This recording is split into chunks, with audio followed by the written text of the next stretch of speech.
back home are actually the ones that told me to get into comedy. Except when they told me, they kind of lost the whole motivational part of it, because they were like, Caitlin, your life is sad and pathetic. You should try stand-up comedy. Thanks, friends, I think. You know what, at first I was offended, because that's a really rude thing to tell somebody. You don't just remind them of how sad and pathetic their life is.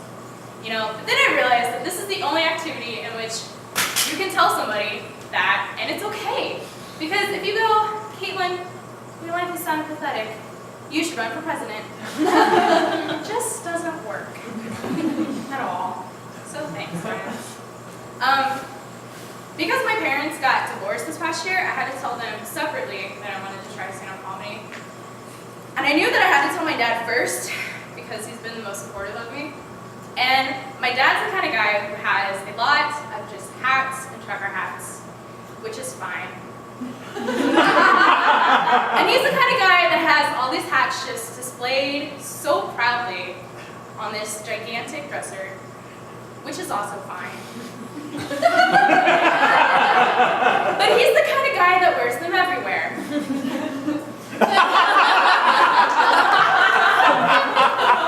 Which would be fine if he was a trucker, but he's not.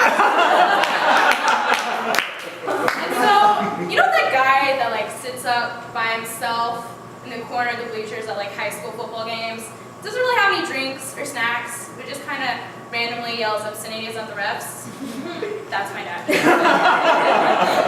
And so I knew that because he's the most supportive, I would tell him first. And I told him after dinner, you know, and I was like, Dad, you know, I think I really want to try this stand-up comedy thing. And he just stared at me for a minute.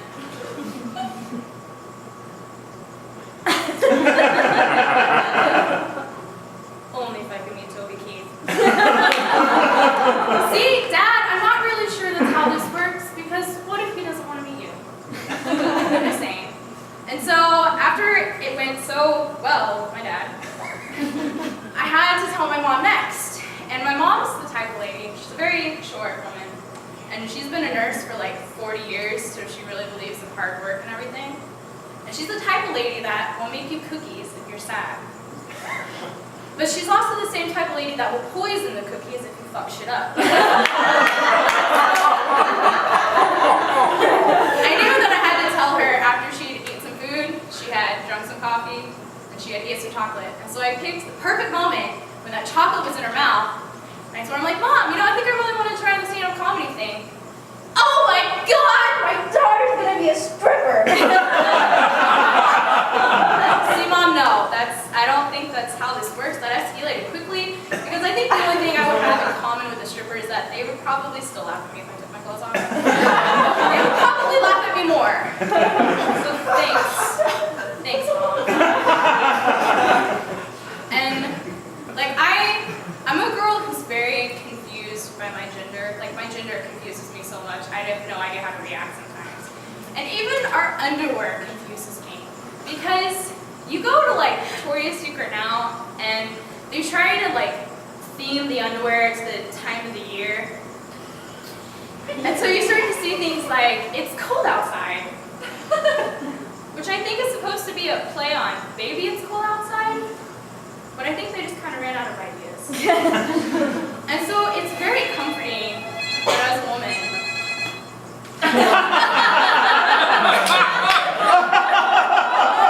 I love you, Daddy. And so it's very comforting that as a woman, my underwear can tell me the weather. It's cold outside. I should grab a jacket. You know, and since it's like getting closer and closer to Christmas, you start seeing like the underwear that says like, not your nice. Except I'm gonna give the ladies here a little bit of a hint.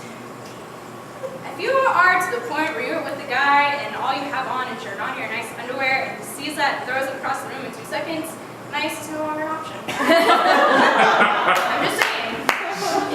And you know, and like aside from like all these themed holiday underwear, there's like the normal sayings like all-nighter, dance all night, call me.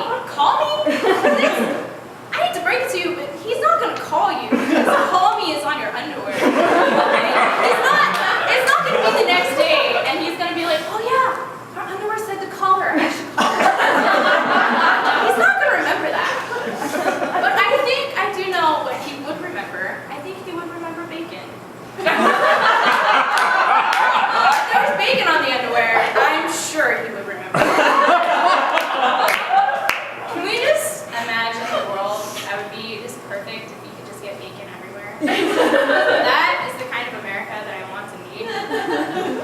Like, if you're at a gas station, $5.50 a gallon for gas?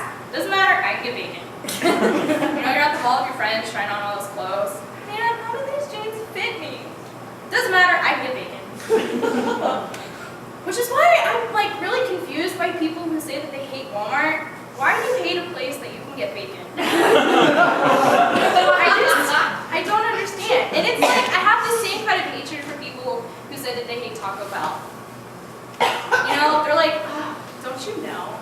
Don't you know what you're getting when you go there?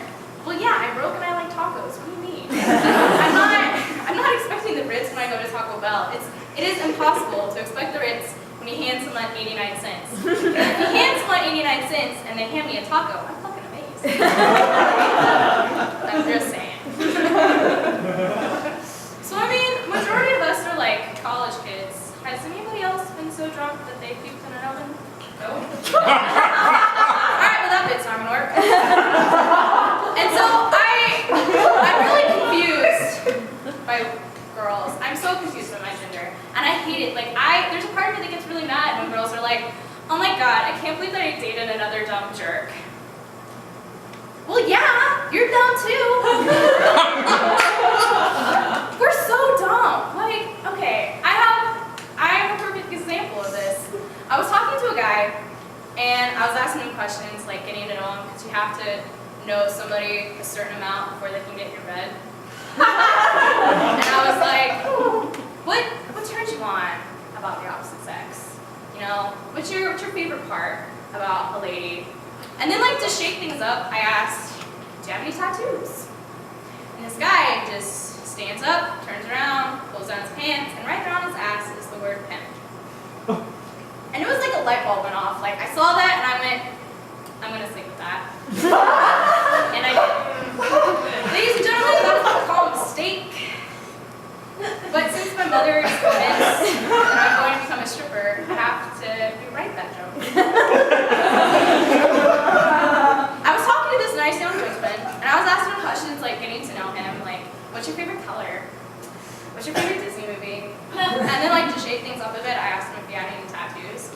And he stands up and he turns around, he pulls down his pants, and on his butt is the word pimp. And I saw that and I went, I'm gonna take him home, make him some cookies. And I did. I'm like, we're so dumb. I hate it. We're so dumb. We don't even know if we're on a date. Because it is like engraved in our DNA that if he pays for the ticket, it's a date. And we can't ask if it's a date because that's like showing too much emotion. We can't do that. I was on like this date with a guy. Sophia never actually said it was a date, so I was freaking out because the telltale sign of it's a date is if he pays for the movie passes. Except I had free movie passes. How was I gonna tell if it was a date or not? But then he bought the popcorn, so I knew it was a date. So I spent the entire movie like standing and sitting there with like my hand on my thigh so that he could see it. He could see my hand and he could hold it if he wanted to. Because we're not actually going to go and hold their hand because that's too forward of us. Because we can't do that. We can't just like take his hand. And he didn't take my hand, which is fine. And we got out. We got out to the lobby after the movie, you know, and we're talking and we're having a good conversation. And we kind of agree that it's getting late and we should probably go our separate ways. Except when I went to step forward to like give him a hug goodnight, he put his hand up for a high five. Like, what am I gonna do? Leave him hanging there? The only thing worse than initiating a high five on a date is not reciprocating. And so because this guy is like 7 foot tall, I had to like jump with it. So I'm like, welcome to Waterloo. Great. Nice. So I got a high five on a date. You know, and like, girls are so dumb. We're so dumb. And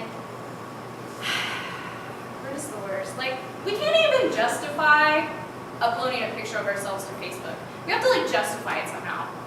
And when we do this, like, I hate it when girls do this, but they'll like add like a song lyric with it, like, it's a picture of their face, and then it's like, I'm friends with the monster that's under my bed. I'd rather see the picture of the monster that's under your bed. It's a personal opinion. Or like, I love it so much when they do this. They like, we add a picture of ourselves, but then we say, it's such a beautiful day. Is it? Is it a beautiful day? All I see is your face. This is Kansas. If it is a beautiful day, I'll approve.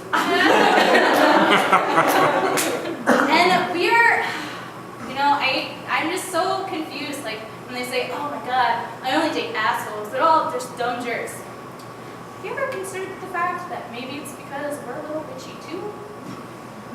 Because I mean, we can't even like truly be friends with a girl. Like if we hate a girl, we're gonna act like we're best friends with her. And then the minute that bitch leaves the room, we're gonna talk shit. Like, oh my God, that bitch was breathing. I hate it when I catch myself doing that. And I hate it when like girls that I'm not really friends with like want to ask me about my life. Like they care. They want to know how I'm doing. I know what you're doing. You just want to know if I got so drunk off of rum that I mistook the sink for the oven. Which I haven't, again, yet. I have to say yet because apparently once you've already done something, the statistical probability of it happening again is much greater. Yay. And so we're dumb and we're bitchy and we're so gullible. We are so gullible. I feel bad for guys because it's almost too easy. Like, for example, I just got home from going to a concert with this friend of mine that I've known pretty much my whole life. And it was about to storm, so I just wanted to go home. And I was in my car, I was about to put my car in reverse and leave. That's when he knocks on my window. So I roll my window down. And he's like, hey, do you want to keep hanging out? Well, that depends. What are we going to do? Oh, you know, just watch a movie. All right, see, are we going to watch a movie or are we going to watch a movie? Oh, no, like just watch a movie. Like I have the Jungle Book and I've been wanting to see that for a long time. The Jungle Book? Hell yeah, I want to watch the Jungle Book. And so I begin to follow him to his house. And he lives out in the middle of nowhere, which should have been a red flag. I've been to his house a million times and I know how to get to his house. But then he turns off onto this dirt road that I've never been on before. And as I'm turning onto this dirt road, I know I'm not going to watch the Jungle Book. And I turn, and he parks, and I park, and I get out of my car, and I'm like, dude, what are you doing? What are we doing here? Oh, you know, I just thought we could just watch the lightning for a little bit until we go back to my house. Well, okay, I mean, that makes sense. So we're sitting on his car for about 15 minutes watching the lightning, and it's fine. I'm like, oh, okay, yeah, this is great. And then he attacked his face with mine. And I mean, this guy is also like 7 foot tall, right now, like giants. And I'm stuck in between him and his car, and I'm trying to like get away, but it's very difficult because he's a large guy. And I finally like peel myself away from him. And I'm just like, Jake, what are you doing? This is not. I thought we were going to watch the Jungle Book. And as soon as I say that, you just see all the happiness and joy from his life just vanish from his eyes. And so he stares at me for a second, and he's just like, all right, but before you go, I want to taste your tongue again. You know what? It's weird. I have to like go walk my fish. Sorry. And so this got me thinking, like, is there a code that they have for this Disney movie watching? Because it sounds really good in theory. Like, I love Disney movies. You can't just tease me with them. Like, does the Jungle Book mean you want to get it out on in the wild? Does the saying you want to watch Sleeping Beauty mean you want to act out some kind of rape fantasy?